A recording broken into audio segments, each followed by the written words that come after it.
అన్ని రకాల వస్త్రాలపై అప్ టు 66% ఆఫ్. ఓ ఫేక్ ఎంబసీ గుట్టు రట్టు చేశారు ఉత్తరప్రదేశ్ పోలీసులు. ఉద్యోగాలు ఇప్పిస్తామంటూ అమాయకుల నుంచి డబ్బులు వసూలు చేస్తున్న ఒక కేటుగాడి ఆట కట్టించారు. లేని దేశాన్ని ఉందని నమ్మించి దానికి రాయబారినంటూ చాలా మందిని బురిడీ కొట్టించిన వ్యక్తిని పోలీసులు అదుపులోకి తీసుకున్నారు. ఉత్తరప్రదేశ్లోని ఘజియాబాద్లో ఓ ఫేక్ ఎంబసీ గుట్టు రట్టయింది. దీన్ని నడుపుతున్న హర్షవర్ధన్ జైన్ అనే వ్యక్తిని పోలీసులు అరెస్ట్ చేశారు. వెస్ట్ ఆర్కిటికా దేశానికి రాయబారిని అంటూ చాలా మందిని బురిడీ కొట్టించాడు హర్షవర్ధన్. పక్క ప్లాన్ తో నమ్మించి మోసం చేశాడు. ఓ డబుల్ స్టోరీ లగ్జరీ బిల్డింగ్ ను అద్దెకు తీసుకుని హర్షవర్ధన్ దాని ముందు దౌత్యవేత్తల నంబర్ ప్లేట్లను కలిగిన హై అండ్ కార్లను పార్క్ చేశాడు. బయటకు వెళ్లాలంటే ఆ కార్లను ఉపయోగించేవాడు. ప్రధాని, రాష్ట్రపతితో పాటు బడా లీడర్లతో కలిసి దిగినట్లుగా కొన్ని మార్ఫింగ్ ఫోటోలు సృష్టించాడు.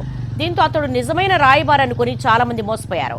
విదేశాల్లో ఉద్యోగాలు ఇప్పిస్తారని ప్రచారం చేసేవాడు హర్షవర్ధన్ జైన్. అతడి మాటలు నమ్మిన కొందరు డబ్బులు ఇచ్చి మోసపోయారు. మొత్తానికి పోలీసులు అతడి ఫేక్ ఎంబసీ గుట్టు రట్టు చేశారు.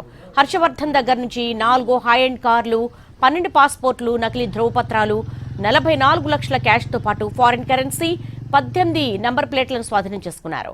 కాగా హర్షవర్ధన్ చెప్తున్న వెస్ట్ ఆర్కిటికా అనే దేశం మనుగడలో లేదు. అంటార్కిటికా ఖండంలో ఈ ప్రాంతం ఉంది.